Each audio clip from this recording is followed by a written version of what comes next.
What's up, YouTubenites? Welcome to Lord the Longbox presents the Cover Price Top 10 for the week ending 6/12/2022. Also, happy Obi-Wan and Miss Marvel Eve. You see, we got a new face with us. Before we get things started, while you guys are congregating, I had a request via Instagram for some Doobie Brothers. So sit back, relax, congregate, and let's get this show started.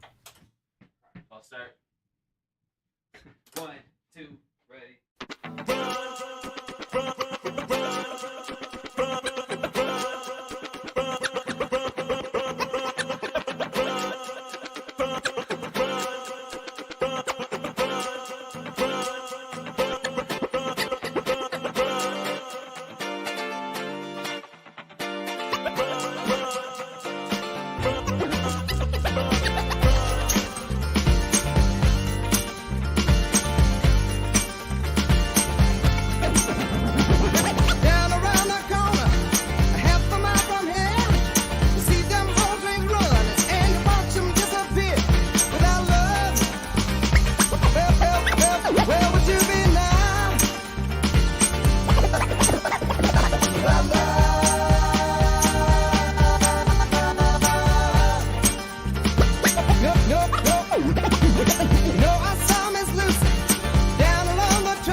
Special request for the Doobie Brothers via Instagram. Zach, say what's good to the people.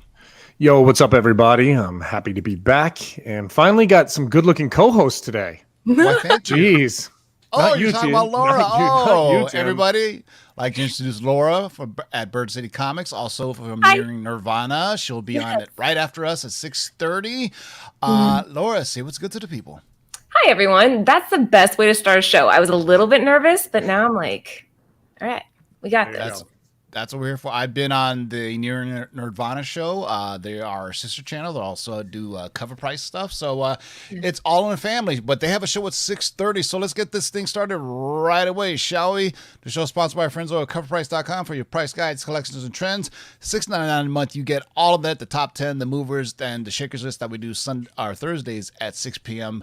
Pacific. Let's get right to it. These are the hottest trending books for the week ending June 12th. So actually Sunday. So quite an interesting list. There's a lot of returning champions on here, but let's kick it off. What do we got first, Zach?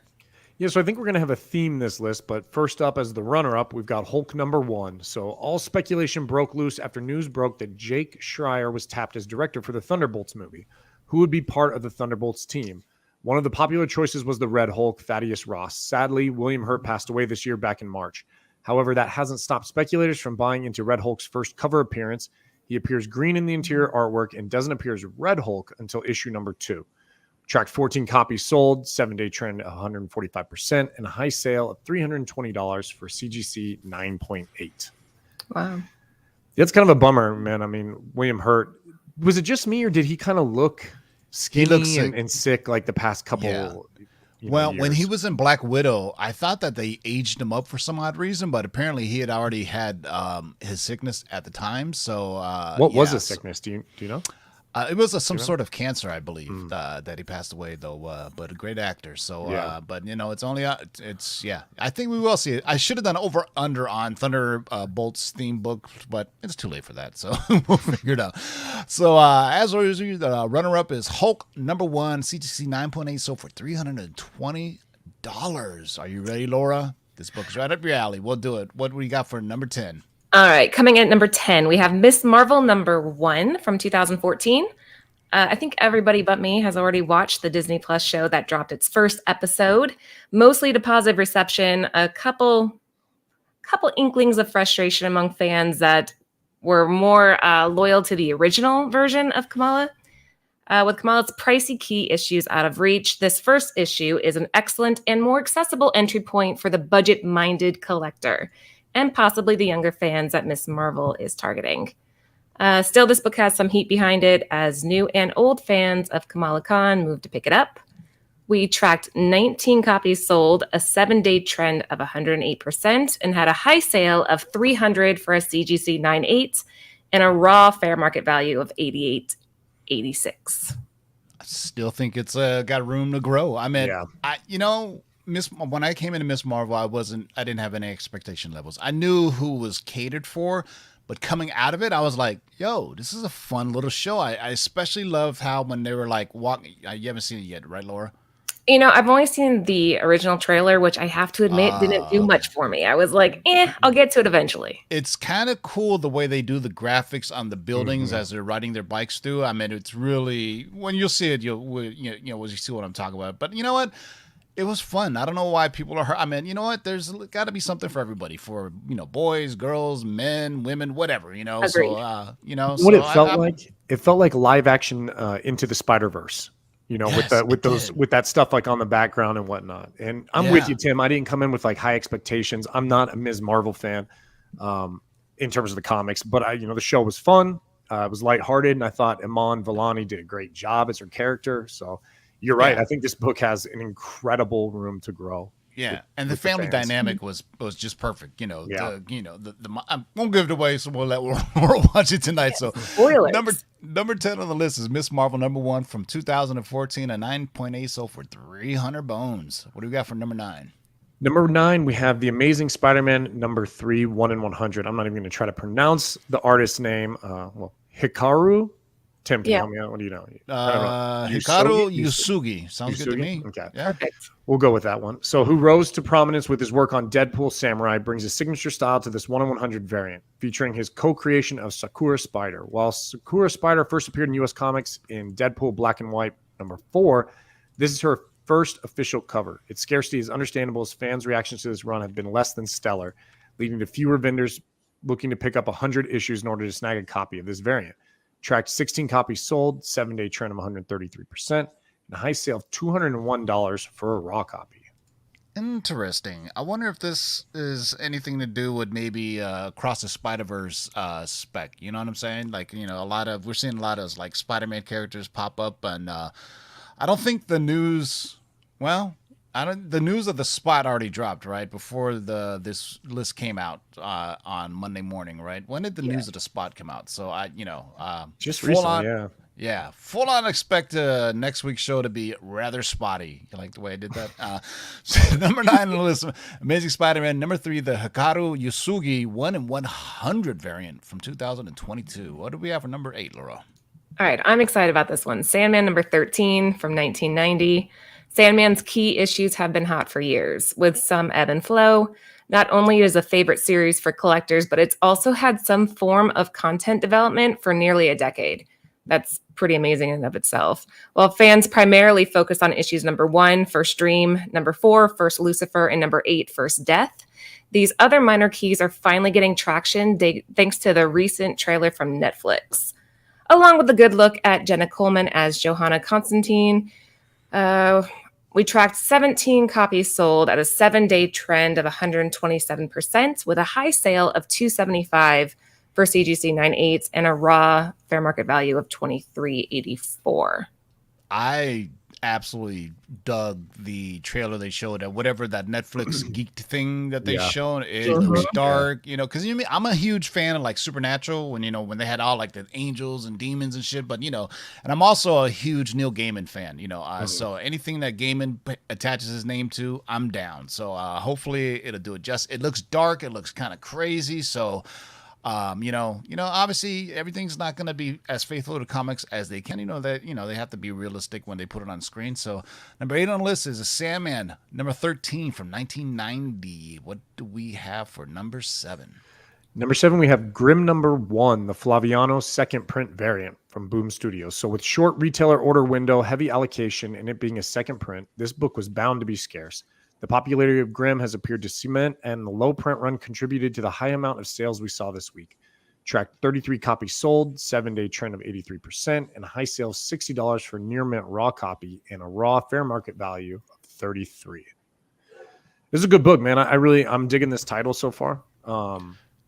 Now, is this organic, or was there a show announced for this or anything, or is it just people just buying it up because it's a good read? I'm thinking it's a combination of all that. You know what I mean? No show, sorry. It's been compared a lot to Something Is Killing the Children. They're kind of thinking this could be like exactly. It's Boom Studios. Something Is Killing the Children vibes. You got a badass female character. Yeah. Supernatural-esque horror, like Boom crushes it. Boom crushes anything.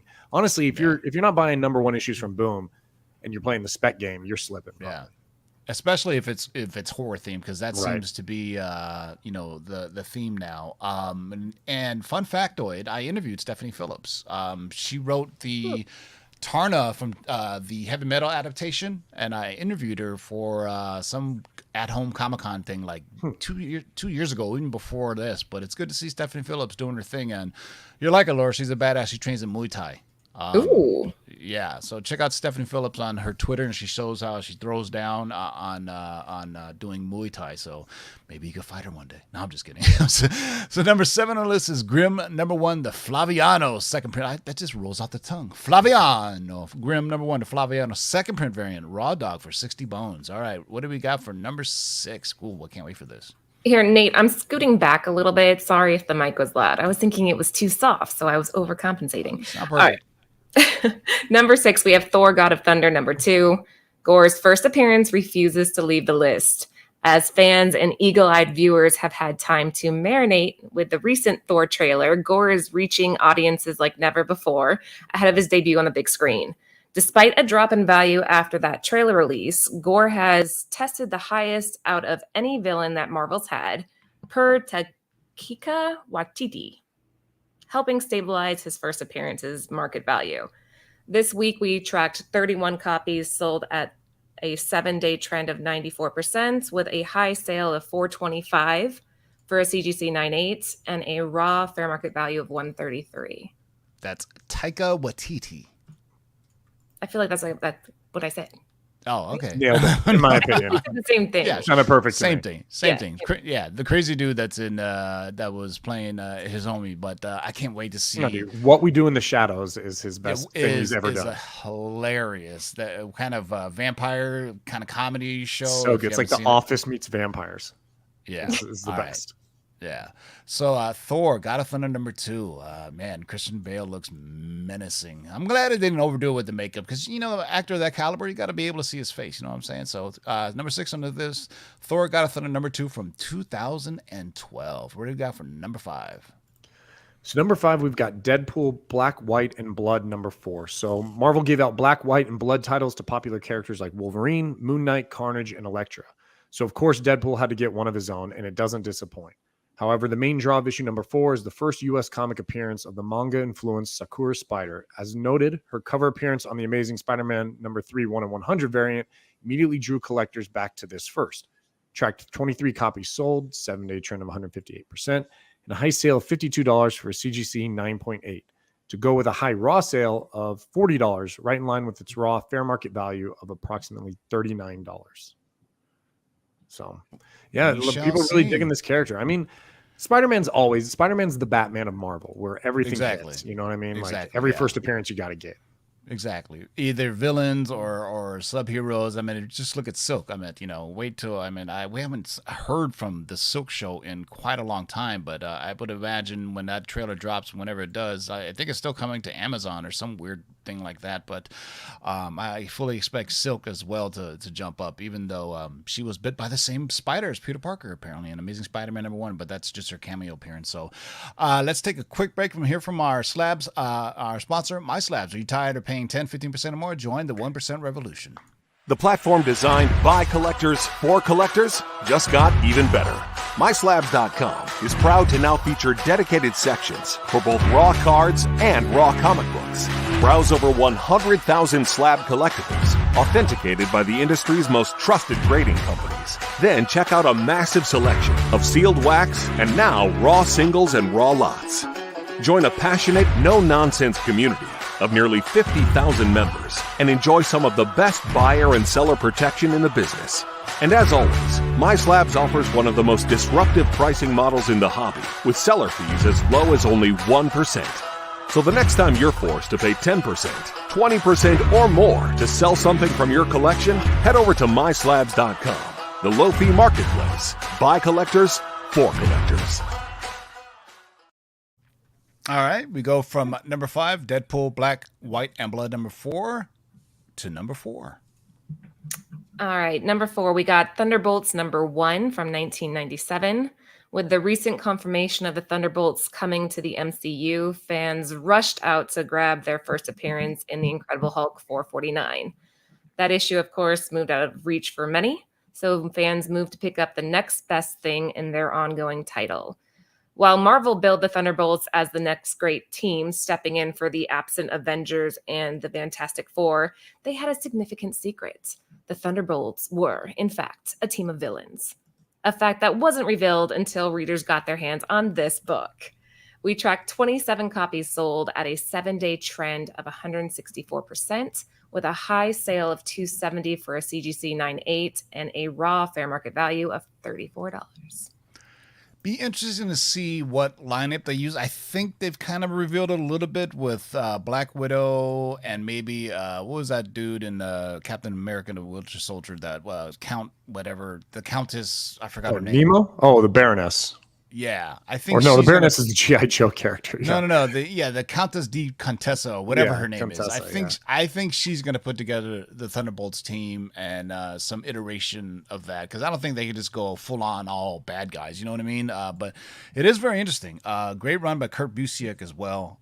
Thunderbolts, and they, the interesting read is they start out as these bad guys pretending to be good guys, and then kind of halfway through the bad guys are like, you know what? I like being a good guy, and then it just kind of goes on and on from there. But there you go. Thunderbolts, number 1. For those thinking they were going to get a Dark Avengers, I think this is probably the project that you're going to get. You're not going to get Dark Avengers. So, all right. So for number 4, what we got for number 3? Not a surprise.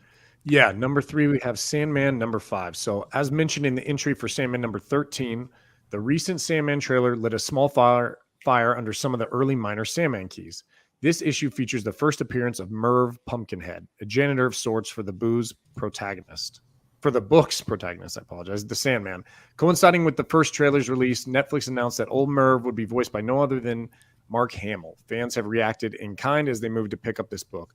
With many fond memories of Hamill's Joker, having him tackle another wisecracking oddity like Merv Pumpkinhead made this a must-have first.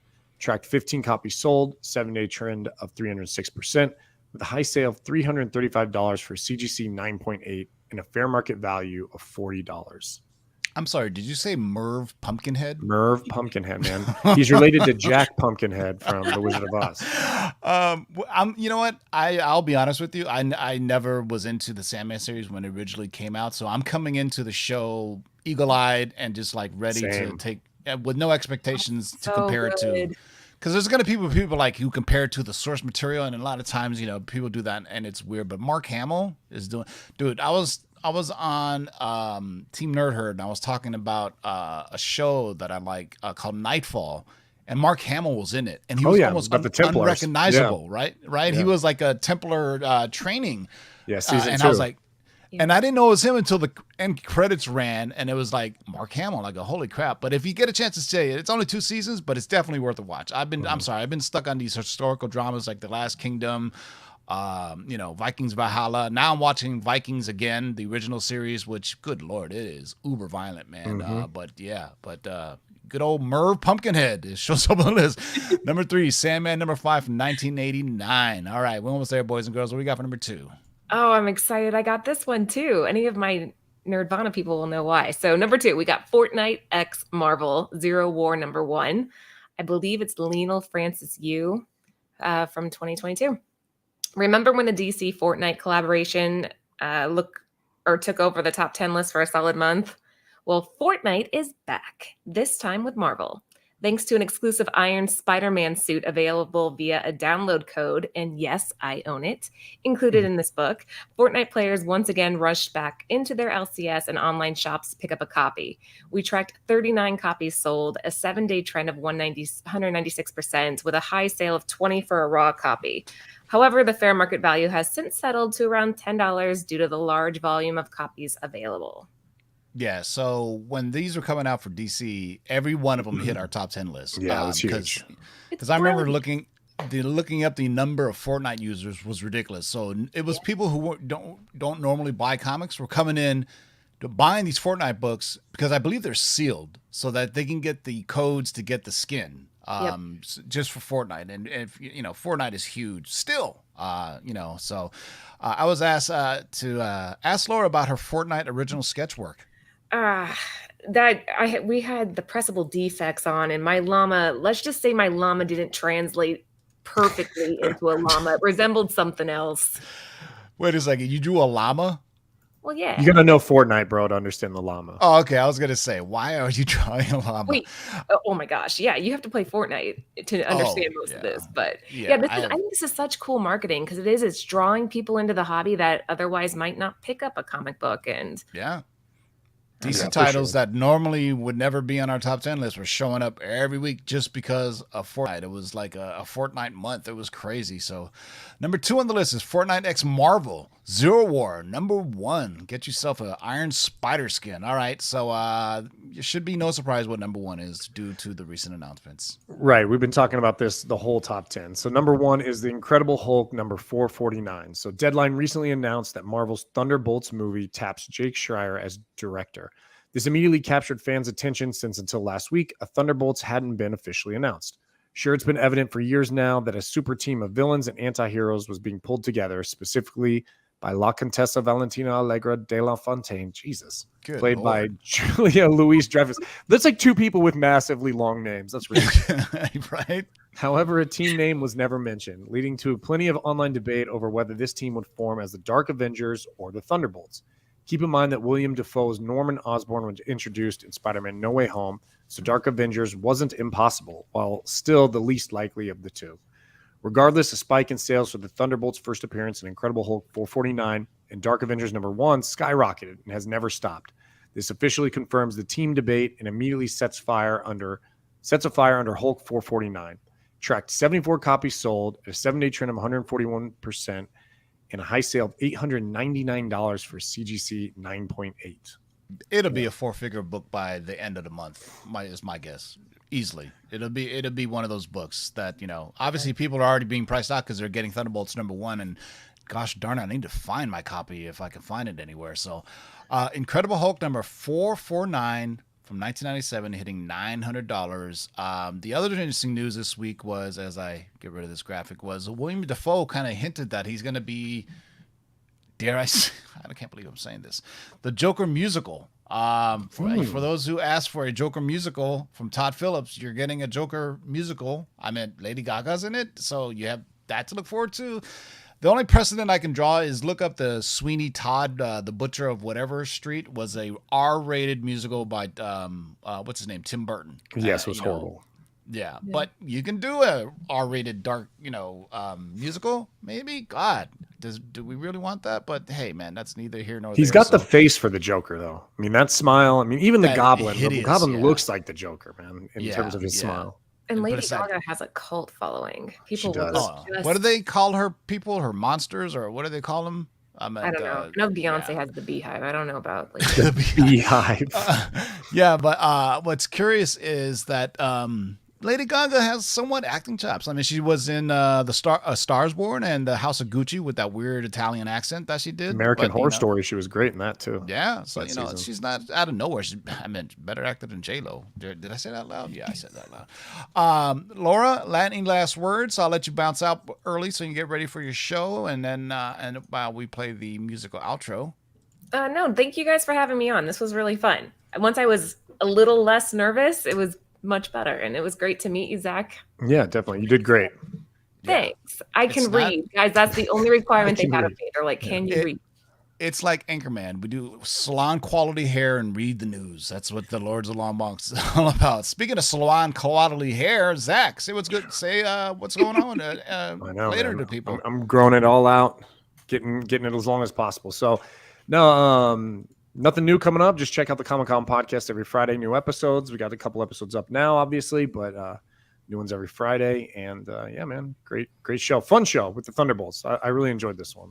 Cool. So check out Nearing Nirvana. They're on right after in about 4 minutes. So Laura has to hop over there, but I put the link in the live chat. And if YouTube redirect works, you guys should be taken over there for Zach. And thank you, Laura, for coming in at the last, literally 15 minutes or so. You killed it. You did great. So we see you guys Thursday for the Shaker Show. Until next time, boys and girls, keep digging in them long boxes. Peace out.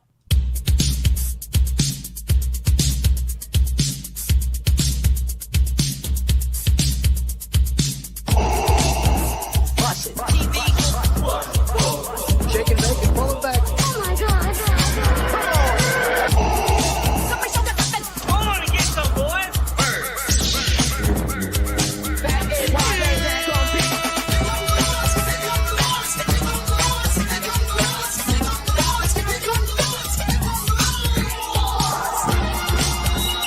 In the great hall of the Justice League, there are assembled the world's 3 greatest heroes, created from the cosmic legends of the universe.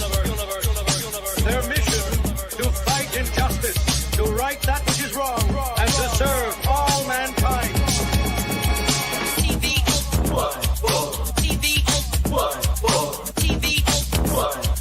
Now that's a name I've not heard. In